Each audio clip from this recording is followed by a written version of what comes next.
നമസ്തേ, ഭദ്രവിളക്കമ്മ ശരണം.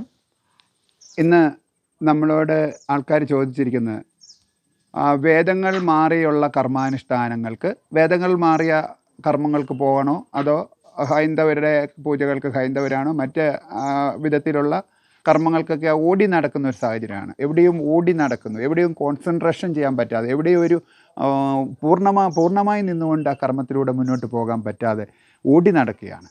എന്തുകൊണ്ടാണ് ഈ ഓടി നടക്കുന്നത്? ഋഗ്വേദവും യജുർവേദവും സാമവേദവും അഥർവേദവും പഞ്ചവേദങ്ങളും എല്ലാം തന്നെ ആദിപരാശക്തിയാണെന്ന് തിരിച്ചറിയാനുള്ള ആ ജ്ഞാനത്തിൻ്റെ കുറവ് മൂലമാണ് അങ്ങോട്ടും ഇങ്ങോട്ടും ഓടി നടന്ന് ജീവിതാവസാനം വരെ ഓടി നടന്ന് ഒരിടത്ത് പോയി കഴിഞ്ഞാലും ഫലസിദ്ധി കിട്ടത്തില്ല. എന്തുകൊണ്ടാണ് അവരെ ഓടി നടക്കുന്നത്? കർമ്മശാപങ്ങളുള്ള ആൾക്കാർ പ്രത്യേകിച്ച് എവിടെയെങ്കിലും ദർശനം നടത്തി സമാധാനം നേടി തൽക്കാലം നിൽക്കുന്നു. എന്നിരുന്നാലും അവർ കർമ്മശാപങ്ങളുടെ ബന്ധനങ്ങളെയും കർമ്മക്കെട്ടുകളെയും പൂർണ്ണമായിട്ട് മാറ്റപ്പെടാൻ സാധിക്കാതെ കണ്ട് ഋഗ്വേദവും സാമവേദവും യജുർവേദവും അഥർവേദവും എല്ലാം അമ്മയുടെ പൂർണ്ണതയാണെന്ന് മനസ്സിലാക്കുകയും അതുപോലെ തന്നെ നമുക്ക് ഉപനിഷത്തുകളിലും ഘടോപനിഷത്തുകളിലും ഒക്കെ തന്നെ പ്രതിപാദിക്കുന്നത് ഇത് തന്നെയാണ്.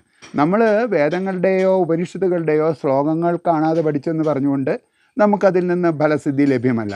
വേദമന്ത്രങ്ങളുടെ ഉഗ്രശക്തിയുള്ള വേദമന്ത്രങ്ങൾ, ഉഗ്രമൂർത്തിയെ കൊണ്ട് ആവാഹിച്ചിട്ടുള്ള പരമ്പൊരുളായ മഹാശക്തി ദേവിയെ ആവാഹിച്ചെടുത്തിരിക്കുന്ന ശക്തിയാലുള്ള വേദമന്ത്രങ്ങൾ കൊണ്ട് ഋഗ്വേദത്തിലുള്ള ദോഷങ്ങളെയും യജുർവേദത്തിലുള്ള ദോഷങ്ങളെയും സാമവേദത്തിലുള്ള ദോഷങ്ങളെയും അഥർവേദ സംഹിതയിൽ ഉൾപ്പെടുന്ന മഹാദോഷങ്ങളെയും നമുക്ക് പൂർണ്ണമായിട്ട് മാറ്റപ്പെടുവാനായിട്ട് പരാശക്തി ഭദ്രവിളക്ക് കർമ്മസ്ഥാനത്തെ വന്ന് കർമ്മബന്ധിതമായ ദോഷങ്ങൾ ഒഴിവാക്കപ്പെട്ടാൽ പൂർണ്ണമായിട്ട് ആ ദോഷങ്ങളിൽ നിന്ന് മുക്തമാകാൻ സാധിക്കും എന്നുള്ള വസ്തുത കൂടി നാം തിരിച്ചറിയാം. ഓം ഭദ്രവിളക്കമേ ശരണം.